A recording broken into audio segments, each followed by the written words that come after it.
Elle est malheureusement, je pense, en France, assez tragique pour plusieurs raisons. Et la première raison qui domine, c'est l'indifférence médicale aux situations individuelles et une sorte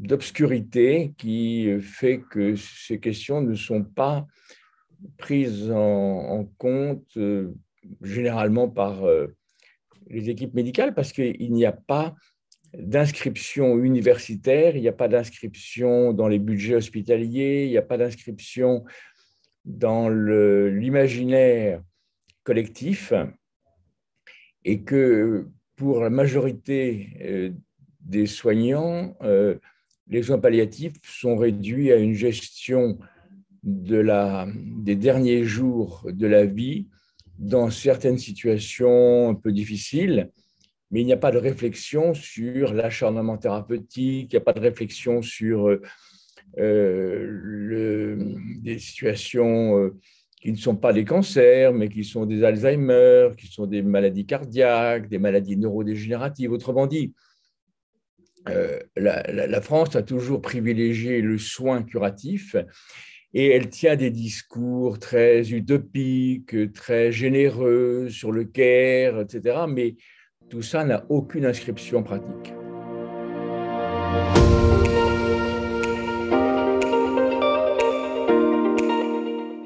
Et non, et c'est d'ailleurs la vraie question, parce que si on considère que les soins palliatifs sont enfermés dans une limite temporelle, alors on parle de 15 jours, ça peut être un mois, ça peut être 24 heures, ça peut être n'importe quoi, mais ça n'a pas de sens. Le problème, c'est que la médecine a construit son activité sur un progrès indéfini, sur le traitement, la guérison du cancer, avec une sorte de résignation et de considérer que la mort est un échec et non pas notre destin collectif. Et donc, en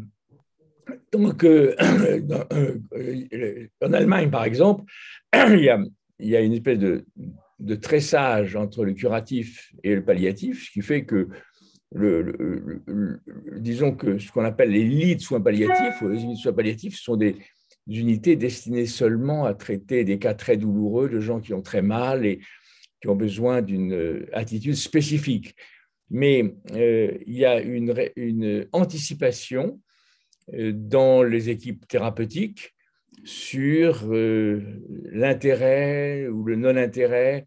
Est-ce qu'il faut maintenant, mais ça peut être 6 mois avant la fin de la vie, se résigner à plutôt permettre à la personne de vivre ces derniers mois ou dernières semaines de façon la plus autonome possible, comment on peut lui rendre service, plutôt que de rendre service à la médecine. Et donc, c'est cette espèce d'entrecroisement curatif-palliatif qui n'existe pas en France, où les équipes de soins palliatifs ne sont pas concernées par les projets thérapeutiques. Par exemple, un malade qui a un cancer du pancréas, dont malheureusement on peut penser que sa durée de vie moyenne est de l'ordre de 6 mois, on pourrait imaginer que l'équipe de soins palliatifs soit là le premier jour pour discuter avec l'équipe curative sur l'intérêt de cette personne qui a véritablement envie d'un traitement. Ben, il faut effectivement lui répondre à sa demande. D'autres qui se disent mais moi, je n'ai pas tellement envie de passer 6 mois dans la difficulté d'une thérapie qui ne va pas me guérir et je préférerais peut-être avoir des traitements beaucoup plus légers et qui me permettront de vivre mes derniers instants. Donc, autrement dit, la césure palliative curative est la question numéro 1 en France parce qu'il n'y a pas d'enseignement dans ce domaine et il n'y a pas de culture dont témoigne par exemple le fait qu'il est inacceptable que des personnes en fin de vie meurent sur un brancard dans le service d'urgence, qui n'est pas fait pour ça. Et donc, tant qu'il n'y aura pas une attention, mais une attention, ce n'est pas simplement en créant des unités ou des lits ou des... Ce n'est pas le problème. Ce n'est pas le problème de créer sans arrêt des structures. Le problème, c'est d'avoir une attitude médicale qui considère que le respect d'une personne, de pouvoir l'aider dans ses derniers moments, mais pas forcément derniers jours, derniers moments de la vie. Et je pense qu'à partir du moment où les services de cancérologie, par exemple, ont très peu de culture palliative, eh bien, les choses ne bougent pas. Le meilleur exemple, c'est la création de ce qu'on appelle des lits de soins palliatifs, qui sont très souvent transformés en lits curatifs, parce que c'est très difficile pour une équipe d'individualiser un lit. Donc, à mon avis, ce système doit s'arrêter. Ça n'a pas de sens.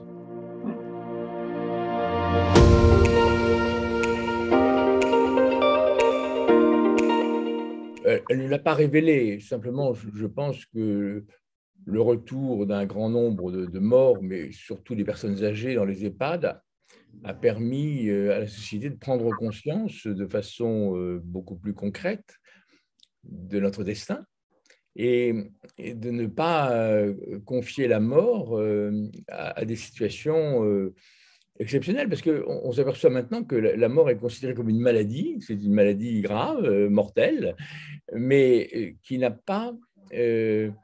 même quelqu'un qui a 99 ans, on se dit, mais ou 100 ans, ou 101 ans, mais qu'est-ce qui s'est passé? Pourquoi il est mort? Il y a une espèce de surprise, et que la première question que pose un citoyen devant cette annonce, c'est, mais qu'est-ce qui s'est passé?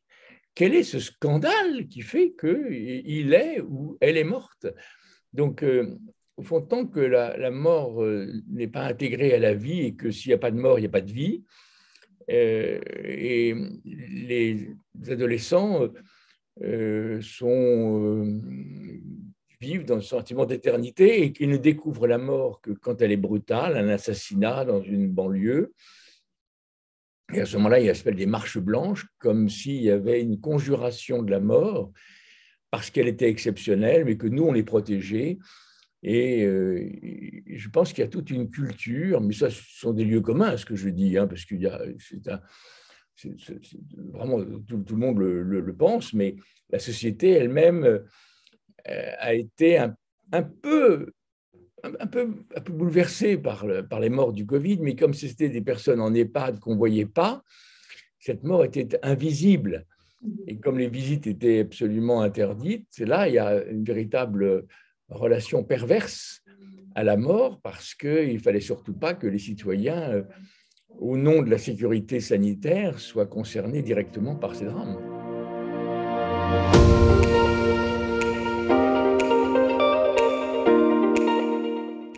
Je pense que la revue de santé publique a parfaitement raison, et c'est très légitime de l'aborder. La question, c'est que elle peut l'aborder de façon prudente, marginale, avec des questionnements plutôt que des réponses, des interrogations et le maniement de concepts de bons sentiments, de questions de vulnérabilité de ces personnes, mais elle a peut-être de la peine à affronter le cœur du brasier, c'est-à-dire comment apporter les meilleures réponses. Au fond, la revue de santé publique est une revue qui s'interroge et elle pose de vraies questions, mais elle manque une part de son objet en n'apportant aucune piste, et que les seules pistes là, sont un peu décevantes en disant il faut travailler sur la durée, est-ce que c'est 15 jours, est-ce que c'est un mois, est-ce que c'est 6 mois. Là, il y a quelque chose, à mon avis, qui est complètement à côté de la plaque, parce qu'une fin de vie, ça peut être 2 ans avant, ça peut être 3 jours avant, ça peut être 10 minutes avant, et on ne peut pas légiférer sur des enfermements. Et c'est pour ça qu'un des échecs, à mon avis, de la santé publique française dans ce domaine, c'est par exemple le financement par la T2A, par l'assurance maladie, qui considère qu'un soin palliatif, ça doit durer entre 15 et 18 jours. Si ça dépasse 15-18 jours, alors vraiment, ça dure un peu trop longtemps et peut-être qu'il faudrait que ça cesse. Et si c'est moins de 15 jours, ben on s'y est pris trop tard pour le mettre en soins palliatifs. Autrement dit, une sorte de bureaucratisation de la fin de vie qui me paraît absolument dénuée de sens, par rapport à la réalité. Alors, il ne faut pas exagérer non plus, parce que toutes les fins de vie ne sont pas des catastrophes. La majorité des morts sont très simples. Simplement, on peut regretter que l'attention des pouvoirs publics ne soit pas portée sur les capacités d'une personne à pouvoir rester à l'hôpital, pas considérer de rester chez elle, par exemple, en lui apportant toute l'aide qui sera toujours beaucoup moins coûteuse qu'à l'hôpital, et que si une personne dit avec son cancer du poumon ou une insuffisance cardiaque, je veux rester chez moi, je ne veux pas aller à l'hôpital, déclencher une sorte d'organisation 24 heures sur 24 qui sera toujours plus facile. Le problème actuel, et c'est un problème général, c'est le problème des soins, et que statistiques récentes montraient qu'un grand nombre de lits sont fermés. Et moi, je suis frappé de voir que un grand nombre d'unités de soins palliatifs sont fermées. Donc, à partir du moment où on fait des projets extraordinairement intelligents, mais que ça bute sur le fait que l'organisation concrète des soins ne peut pas s'adapter à la pénurie d'infirmières, eh bien, effectivement, on est dans une situation, à mon avis, extrêmement grave. Et ce n'est pas avec des petits sparadraps de créer une unité dans un département qui n'en a pas, ça me paraît évident, mais ça ne suffit pas du tout. C'est-à-dire qu'il faut leur donner la même importance que quand on crée un service de cardiologie ou de haute technicité. Mais au fond, c'est une réflexion globale extrêmement difficile, parce qu'il faut la participation du corps médical, et le corps médical hospitalier est un peu réticent, plus qu'en France que partout ailleurs. Par exemple, je pensais au CHU de Lausanne, que je connais bien, le professeur Benaroyo, par exemple, c'est celui qui est la personnalité la plus respectée de tout l'hôpital, bien avant les cancérologues, les cardiologues, les chirurgiens. Donc, il a une autorité, ce que n'a pas en France, parce que les soins palliatifs sont un peu cachés dans les hôpitaux, il ne faut pas faire peur, il faut toujours garder l'espérance, et il faut toujours considérer que le passage en soins palliatifs est une résignation, alors que ça devrait être une attitude à l'intérieur du service curatif pour arrêter, au fond, l'acharnement et pouvoir, avec l'aide de l'assistante sociale, voir si le malade ne peut pas rentrer chez lui, avec une équipe de soins palliatifs qui vient chez lui ou qui veulent rester à l'hôpital. Enfin, il y a toute une... En fait, c'est extrêmement difficile, parce que ce n'est pas simplement avec des circulaires, ça demande une attention qui change, c'est-à-dire de ne plus privilégier seulement les guérisons, mais considérer que l'autre versant, celui de la mort annoncée, doit faire l'objet de la même rigueur, disons éthique, au sens, c'est pas en manipulant les mots care, mais une rigueur d'accompagnement, et sans se poser des questions philosophiques sur l'accompagnement. Là, c'est un peu vain de dire qu'est-ce que c'est que l'accompagnement. L'accompagnement, c'est de respecter les vœux d'une personne, ce n'est pas plus que ça.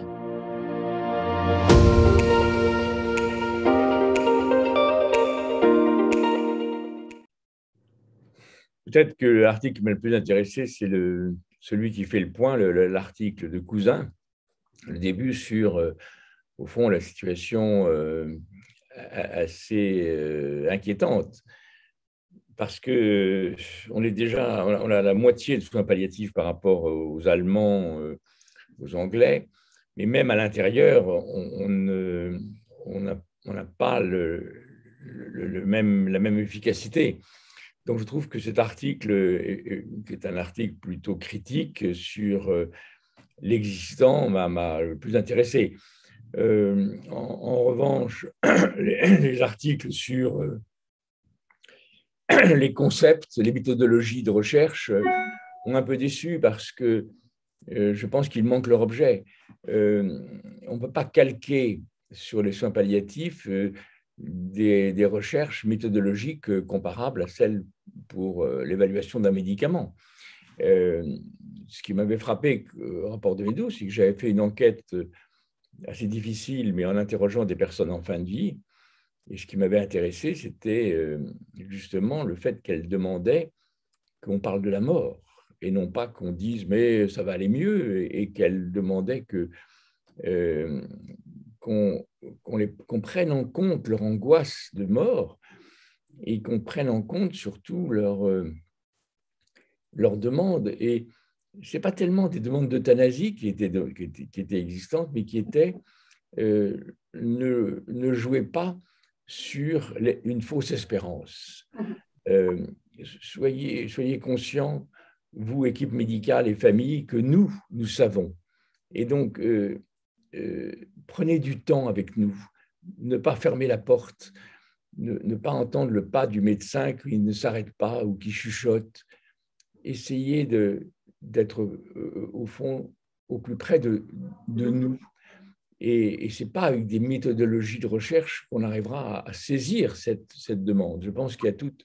Les sciences sociales ont une part énorme, mais il ne faut pas non plus que la médecine soit absente de cette conception. Et je trouve que le maniement conceptuel au nom d'une rigueur scientifique me paraît manquer son objet. Mais là, peut-être que moi, je me trompe, parce que je ne suis pas un donneur de leçons et que peut-être je n'ai pas de modèle meilleur à proposer. Donc, mais simplement, ça m'a intéressé. Mais je ne vois pas très bien sur quoi ça va déboucher. Et plutôt que de se poser éternellement des questions, de recueillir des témoignages et à partir de ces témoignages, reconstruire un modèle expérimental de questionnement, mais disons d'avoir du matériau avant de faire de la conceptologie.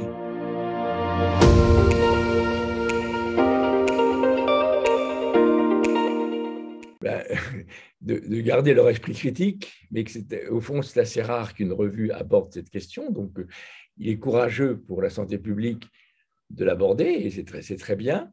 Mais je pense que ça devrait ouvrir sur d'autres numéros qui seraient, au fond, qui donneraient le sentiment qu'ils ne veulent pas contourner l'objet, mais aller au centre. Mais non, moi je trouve que c'est un effort maximum. Régis Aubry est un excellent spécialiste et concepteur, mais Mayotte, c'est très bien. Mayotte, on découvre que la culture est aussi importante que les lois, mais si vous voulez, c'est pas une découverte. C'est-à-dire qu'on aurait pu le penser avant, et que peut-être même que dans les régions françaises, au sens métropolitain du terme, la fin de vie en Bretagne, en Loire, dans le sud-est, n'est pas pareil. Et toujours se méfier des modèles universels, mais plutôt de prendre en compte justement qu'il y a des départements où les gens sont très âgés, des départements où les gens sont jeunes. Ce n'est pas la même situation. Et on peut apporter beaucoup sur un département où les personnes vont être confrontées par leur vieillissement à une mort proche, plutôt qu'à des départements où les gens sont plus particulièrement jeunes. Et tenir aussi compte des différences culturelles. On ne peut pas forcément imposer les mêmes critères à des personnes venues d'Europe de l'Est, d'Afrique subsaharienne, d'Afrique du Nord. Au fond, c'est un sujet tellement complexe qu'on pourrait faire des dizaines et des dizaines de numéros de santé publique.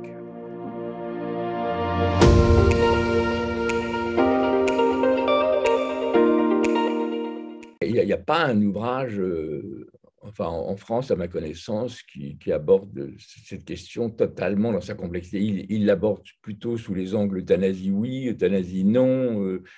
La question est abordée en France uniquement sous un angle beaucoup plus radical. Et politiquement, ça va être celui de l'euthanasie autorisée, suicide assisté, et surtout de ne pas rentrer dans la complexité, comme si, au fond, un des sommets de l'évitement de la mort, c'est l'euthanasie, ce qui est le paradoxe absolu. Mais il y a une sorte de refus d'aborder la mort dans sa complexité, Et c'est plutôt des affrontements, voire des guerres de religion, quelquefois, où on accuse les religions d'être plutôt contre l'euthanasie. Je pense qu'elles ne le sont pas forcément plus que les autres, mais, ou moins. Mais c'est une simplification qui, à mon avis, ne touche qu'une minorité de Français, et que la vraie question que se posent les Français est comment pouvoir mourir dans des conditions sinon agréables, ça n'existe pas, mais plutôt acceptables, et surtout avoir l'impression qu'on n'est pas un déchet dont on voudrait se débarrasser très vite. Et c'est un peu le sentiment à l'hôpital. Donc, je pense qu'il y a encore une révolution culturelle à faire, mais qui est parasitée par des débats sur l'euthanasie qui, à mon avis, ne font pas progresser le système, mais le font plutôt reculer.